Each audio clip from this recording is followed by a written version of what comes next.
Good morning. Mga boss, nandito na tayo sa sa 10 unit commercial space project. Saturday po tayo ngayon.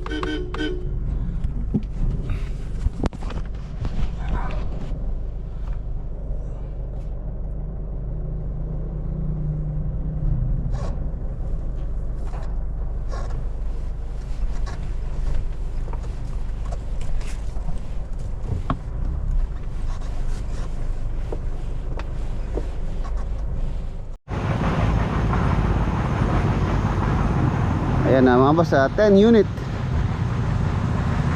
Ayan, beam na po yan. Tapos papatong pa po yung aming flooring dyan, or yung kanyang SOG, yung slab on grid. So yun po lang po yung elevation. Inulit ko, yung pong elevation nito, mataas po siya ng 0.75 sa kalsada, 0.75 or 75 cm.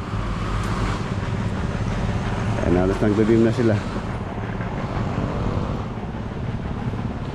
Ilan lang po yung gumagawa ngayon dito? 2, 4, 6, 8. 8 sila, 8.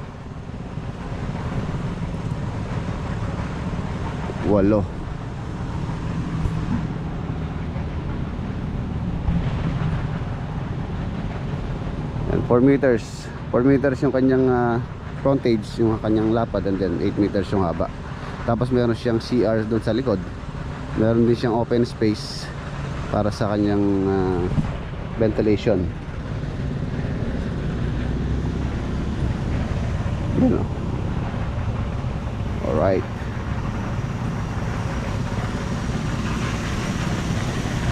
Saturday ngayon, payday.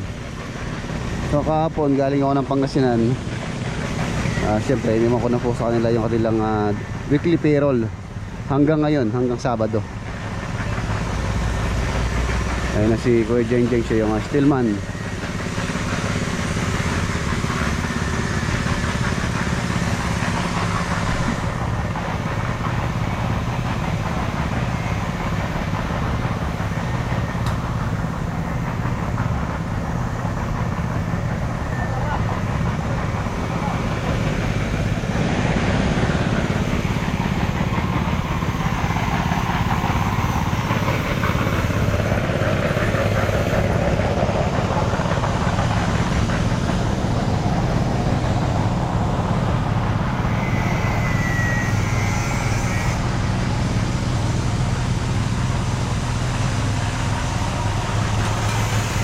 Ayan po yung aming elevation. Ito po yung kanyang finished floor line. Tatambakan pa po ito. So marami pang kaya kakainin tambak to.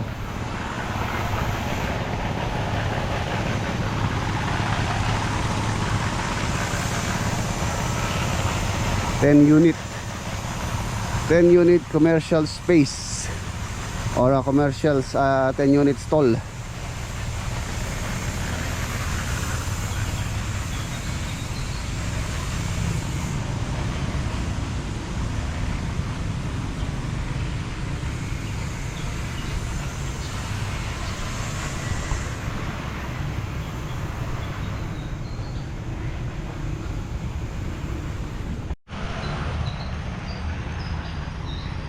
Napakaganda rito mga boss.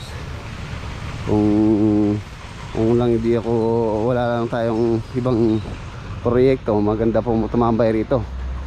Gawa ng yung location, napakaraming halaman, napakasarap magpahinga.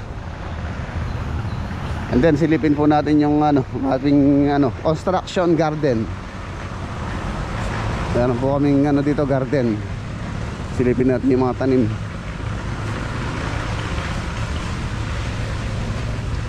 Silipin natin yung construction garden.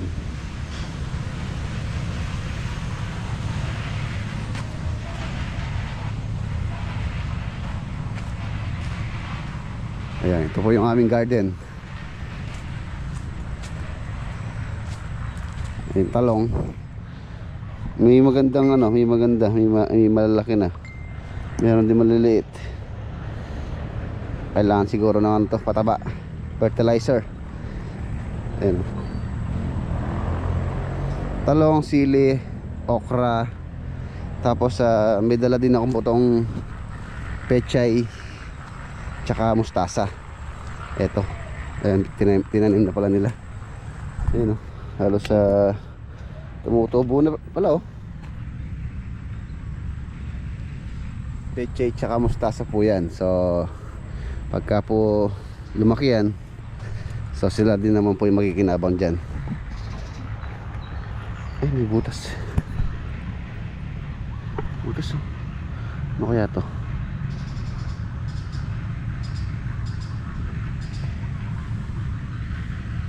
Ano yan? Sawa. Aas.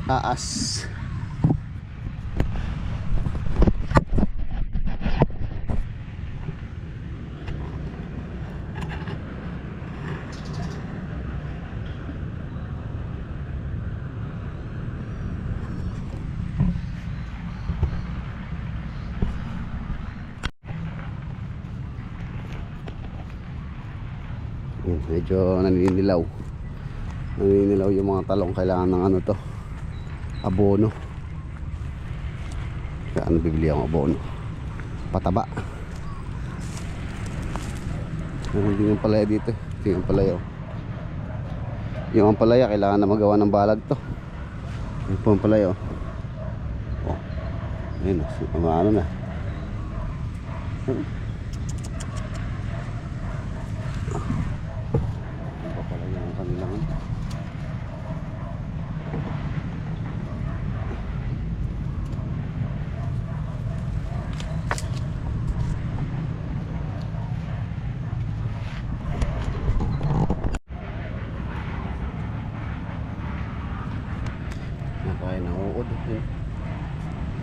Kaya nanguod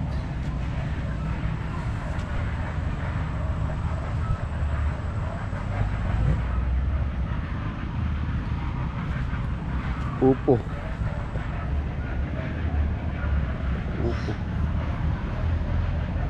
patola.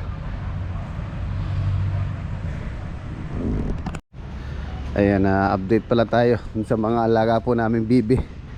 Ayan, nandito pinagawa ko sila ng kulungan dito. Ayun sila. 2, 4, 6, 8, 10 to 13 pieces. Kasama pa naman ang bilang nila 13. bilang hudas. Sila 15 po yan, yung dalawa nahingi po ron. Tapos yung inahin pala ay na pinalitan din nila doon. Tapos yun, niluto nila Master Nante yung inahin. So malamang ito na lang po yung ating pararamihin yan. Sila na lang yung dadami. Pero naman siguradong malalaki dito tsaka babae. So yun, kaya pwede ng kaldereta. Magluluto po tayo dito, mga duck. Ano sila, ang tawag po dito sa mga bibi na to, bitik, which is yung kulay nila is black and white. Ayan, yung po kasing pato talaga, yung kulay niya white lang. Ito parang na crossbreed na ng itik tsaka bibi, kaya ganyan na po yung kulay nila. Bitik ang tawag dyan. Yung barako to, yung malalaki barako sa babae. Pinabibili ko po sa kanila to, pids tsaka kanin, yung mga tira-tira nila para po tumaba rin. Kung kanin lang po kasi everyday, mabagal silang lumaki. Iba rin talaga yung sila pids. So yun, lakad na rin ngayon. Dito lang naman po tayo. Tapos maya meron po ako lakad mamaya. Baka hindi na tayo makadaan sa sa Kubo, sa Modern Bahay Kubo. Pagkatapos ko kasi dito, yun nga, meron akong pupuntahan. And then yun, half day lang naman sila. So bukas daw may magtatrabaho din po rito sa 10 unit. Tingin lang ako ng bunga na pwedeng mga hinog, kaya lang wala pang bunga tong sarap sana to, itong Chico. Wala pa siyang bunga. Sarap dito, maglagay lang ng duyan dito. Actually may duyan na po ako Bumili na akong duyan dito. Kaya lang wala tayong time para mag-relax or magpahinga. Dahil marami tayong inaasikaso. Kung ako lang, gusto ko po mag-stay dito. Makakapagpahinga tayo ng mabuti rito sa side dito. Presko, tahimik.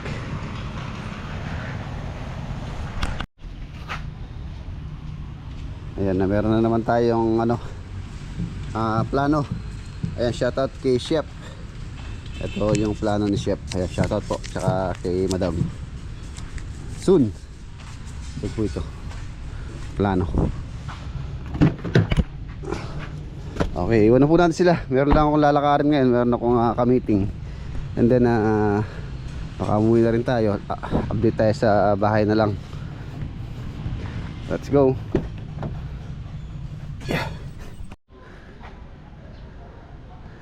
Ayan mga boss, ito po yung kausap ko, si Ate Rosana. Ayan, shoutout po. Ito po yung matagal na niyang pinapa-ocular sa akin na hindi ko ma-ocular.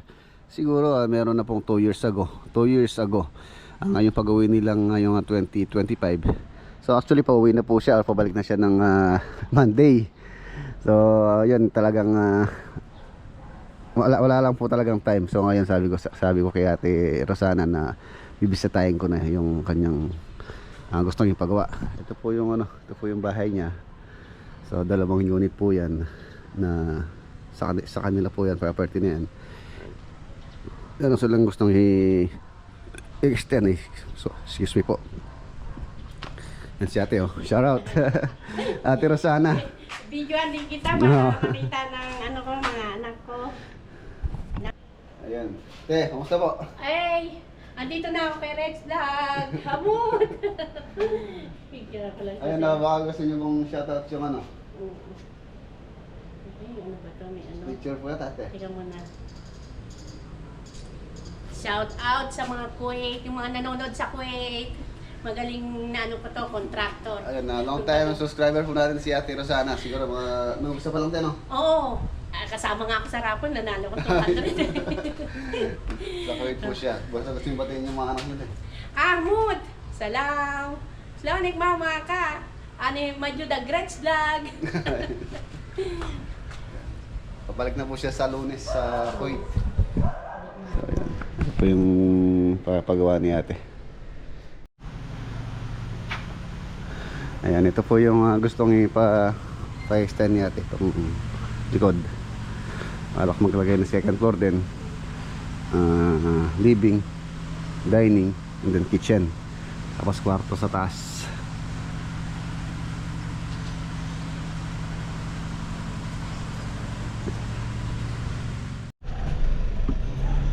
Okay.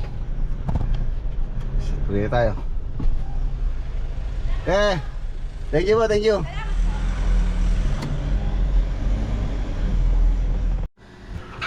Ayan na, nandito na tayo. Ayan, mabas, ano na lang, konti na lang. Tapos na po ito. Siguro mga 1 week na lang. Mga 1 linggo na lang mga boss. Tapos na po dyan.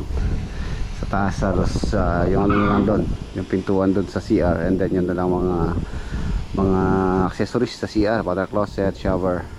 So yun na lang po ilalagay doon. Tapos na rin yung ano doon. Tapos na rin yung tiles. Tapos ito na yung mga pintuan. Pinifinish na ni then yung sa main door. Ayan na po yun. Tapos yung lababo. Alas tapos na rin po yung tiles. So papasukat ko na kay Poy Poy mamaya. Para magawa ng magawa na ng cabinet yun. Tapos ito, yan ang pipinturahan na lang ng black. Ayun na. Tapos ito na lang mga cabinet. Ayan ang cabinet po na to. Meron na mga takip yan, hindi lang nailagay. Drawer. Ayan. Tapos ito yung mga ilaw na idadagdag ko dito. Kapalitan ko na mas malaki to. Ano lang po yan, 9 watts. So kapalitan ko ng 12 watts. So tapos dadagdagan ko pa ng isa pa. Tapos yung tatanggalin ko dyan, lalagay ko dito para maliwanag pagkagabi. Yun.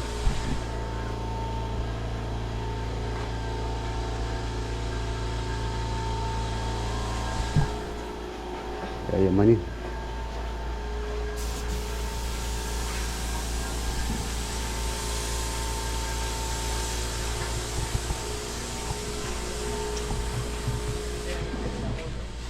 Ano rin yung lababo. Yung kanyang mga P-trap. Kalan.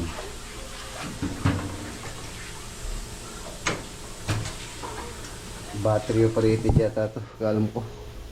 Battery operated eh no. Battery box. Wala pong ano to, wala pong sasakan ng electric. So battery lang yung kanyang sa ignition. Wala na siguro battery. Lalagyan na lang tayo ng patungan dito. Ang open shelves na lang po siguro. Meron tayo patungan ng mga condiments.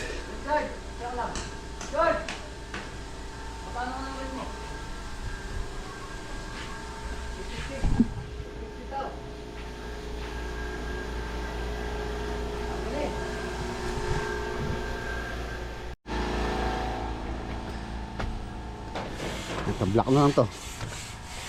Yan, okay na. Hindi ko na po muna lalagyan dito. Tama na. Okay na muna yan. Ayan. Tapos dito sa wall lamp dito, meron na rin po akong ilalagay dito. Ayos.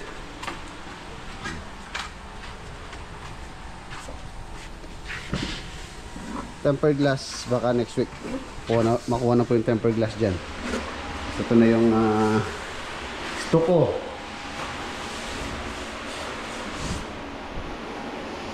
Linis na lang sa kisame. And then sa CR mamaya baka may ilagay ko po yung mga water closet tsaka yung shower. Kahit matapos ko lang itong isang unit, isang TNB.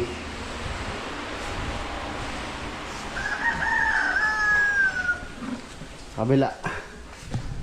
Kabila, linis na lang dito. Dumi kisame. Okay na rin to, may pintana na rin pala. Kahapon pala nilagay na ni Poy Poy, hindi ko lang napansin. Ayun na. Ito pala hindi pa nag-grout. Hindi pa na nalinis. Kailangan mo na may grout to. Ano, ang dumi. Ano pa, yung mga simento pa. Yung kanyang bintana, awning. Awning type. Ayan o, okay. At least meron siyang ventilation. Kahit hindi na natin lagyan ng exhaust. Ano kung labasan yung ano dyan. Linis na lang. Tapos yung pintuan na lang na yun. By next week, tapos na po dito. Stop na muna dito next week. Sa linggo na lang.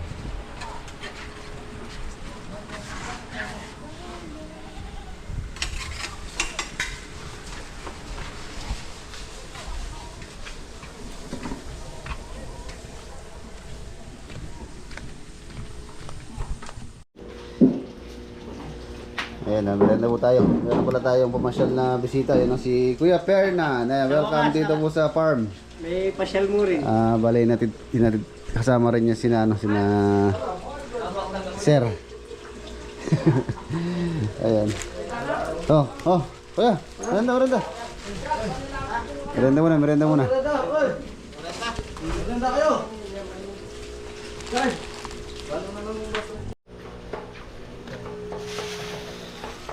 Pabili ako ng hito para sa ating bisita. Ayan mga boss, hindi na tayo makagawa. Magano muna kami. Ihaw. Hito. Ayan o. Si Kuya Fernan.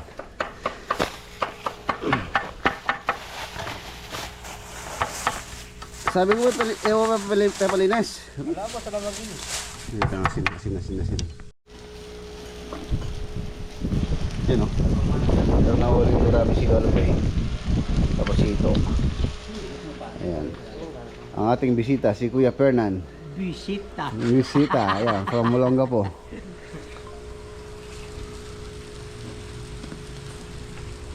Tapos meron tayo pinaupong manok. Patitikim natin sa kanya yung pinaupong manok. Nakatama ng pepaloklok manok. Pepasikloran. Pinaupo. Sabi na, pepasikloran na yan. Katayo ko ng isa. Ano ba itang